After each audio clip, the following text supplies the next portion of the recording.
Hi YT family, welcome back to our channel Bhavani home vlogs and cooking. అందరూ ఎలా ఉన్నారు? ఈరోజు మన రెసిపీ వచ్చేసి చికెన్ పకోడీ.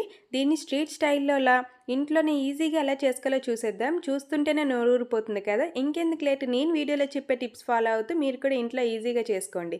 లేట్ చేయకుండా వీడియోలోకి అయితే వెళ్ళిపోదాం. ఇక్కడ నేను చికెన్ పకోడీ కోసం 1 kg చికెన్ తీసుకున్నాను. దీన్ని ఒక ½ an hour వరకు సాల్ట్ వాటర్లో నానబెట్టుకోవాలి. ఇప్పుడు దీంట్లో అయితే మనం 2 teaspoons వరకు సాల్ట్ వేసుకోవాలండి. 1 kg చికెన్కి 2 teaspoons అయితే సాల్ట్ సరిపోతుంది. మీరు ఒకవేళ తక్కువ తింటే కొంచెం తగ్గించుకోండి. అలానే దీంట్లో 1 teaspoon వరకు పసుపు వేసుకోవాలి. 2 teaspoons వరకు కారం వేసుకోవాలి. నేను తీసుకునే కారం కొంచెం ఘాటుగా ఉంటుంది, అందుకే నేను తగ్గించి వేసుకుంటున్నాను. అలానే ఇప్పుడు దీంట్లో ఒక నిమ్మకాయని ఇలా పిండి వేసుకోవాలండి. నేనైతే 1 kg చికెన్కి ఒక నిమ్మకాయ తీసుకున్నాను, సరిపోతుంది. ఇప్పుడు వీటన్నిటిని చికెన్కి బాగా పట్టేలాగా అయితే మంచిగా కలుపుకోవాలండి. ఇలా కలుపుకున్న తర్వాత దీంట్లో మనం మిగతా ఇంగ్రీడియంట్స్ కూడా వేసుకుందాం. ఇప్పుడైతే దీంట్లో నేను ఫుడ్ కలర్ వేసుకుంటున్నాను. మీకు నచ్చకపోతే స్కిప్ చేసేయండి. స్ట్రీట్ స్టైల్లో చేస్తున్నాను కనుక వేసుకున్నాను. అలానే వీటిలో మసాలాలు కూడా వేసుకుందాం. ముందుగా 1 teaspoon జీలకర్ర పొడి, 2 teaspoons వరకు ధనియాల పొడి అయితే వేసుకోవాలి.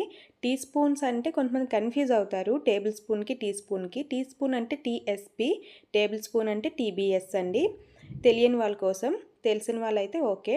ఇప్పుడు దీంట్లో 1 teaspoon garam masala, 1 teaspoon chicken masala అయితే వేసుకోవాలి. ఇవి వేసుకున్న తర్వాత 2 teaspoons వరకు అల్లం వెల్లుల్లి పేస్ట్ మీరు ఫ్రెష్గా దంచి వేసుకోండి. టేస్ట్ చాలా బాగుంటుంది.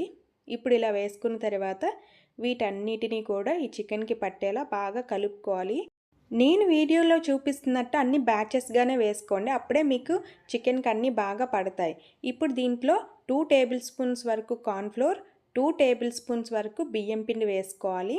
అలానే 4 tablespoons శనగపిండి అయితే వేసుకోండి. మీరు ఇక్కడ ఒక్కటి గమనించండి, ముందు నేను చెప్పేవన్నీ కూడా టీ స్పూన్స్, ఇప్పుడు ఈ పిండిలు వేసేవన్నీ కూడా టేబుల్ స్పూన్స్. ఇలా వేసి పిండి మొత్తం చికెన్కి పట్టేలా కలుపుకొని మీకు ఎక్కడైనా పొడిగా ఉంటే కొంచెం వాటర్ యాడ్ చేసుకుంటూ చికెన్ అంతా కూడా ఇలా మొత్తం తడిగా అయ్యేటట్టు అయితే కలుపుకోవాలి. ఇప్పుడు ఒక 2 పచ్చిమిర్చి సన్నగా పొడుగ్గా కట్ చేసి వేసుకోండి. అలానే ఒక గుప్పెడు కొత్తిమీర, ఒక గుప్పెడు పుదీనా, కొద్దిగా కరివేపాకు వేసుకొని మీ దగ్గర ఉంటే కసూరి మేతి కూడా యాడ్ చేసుకోండి. ఇప్పుడు వీటన్నిటిని చికెన్కి బాగా పట్టేలాగా కలుపుకోవాలి. దీంట్లో అయితే ఒక 2 tablespoons వరకు ఆయిల్ వేసుకోండి. వేసుకున్నాక ఇప్పుడు వీటిని కూడా బాగా కలిసేలా కలుపుకోవాలి.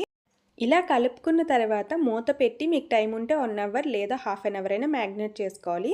మీ దగ్గర మెజరింగ్ స్పూన్స్ లేకపోతే ఇక్కడ చూపిస్తున్నాను కదా, ఇదైతే టీ స్పూన్ అండి. అలానే ఇది టేబుల్ స్పూను, నెక్స్ట్ ఇది కూడా టేబుల్ స్పూనే. మీ దగ్గర మెజరింగ్ స్పూన్స్ లేకపోతే ఇవైతే వాడుకోవచ్చు. ఇప్పుడైతే మనం 1 hour తర్వాత చికెన్ చూస్తే బాగా మ్యాగ్నేట్ అయింది. ఇప్పుడు స్టవ్ ఆన్ చేసి స్టవ్ పైన కడాయి పెట్టి ఆయిల్ హీట్ అయిన తర్వాత ఆయిల్ అయితే చికెన్ ఇలా ఒక్కొక్కటిగా వేసుకోవాలండి. ఇలా వేసుకున్న తర్వాత మీడియం ఫ్లేమ్లో పెట్టి చక్కగా ఫ్రై చేసుకోవాలి. హై ఫ్లేమ్లో పెడితే మాడిపోతుంది కానీ లోపల ఉడకదు. మీడియం ఫ్లేమ్లో పెట్టి ఇలా మంచిగా కలర్ వచ్చేంత వరకు బాగా ఫ్రై చేసుకోవాలండి. చూసారా, నాకైతే చక్కగా ఫ్రై అయ్యాయి. చూస్తుంటేనే చాలా కలర్ఫుల్గా వచ్చాయి.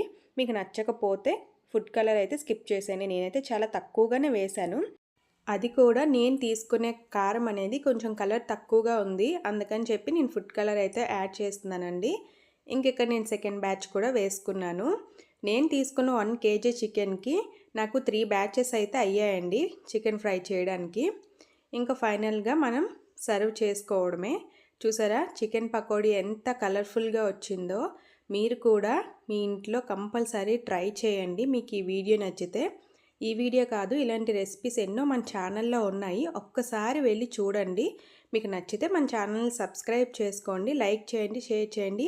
ప్లీజ్ సపోర్ట్ చేయండి. Thank you for watching.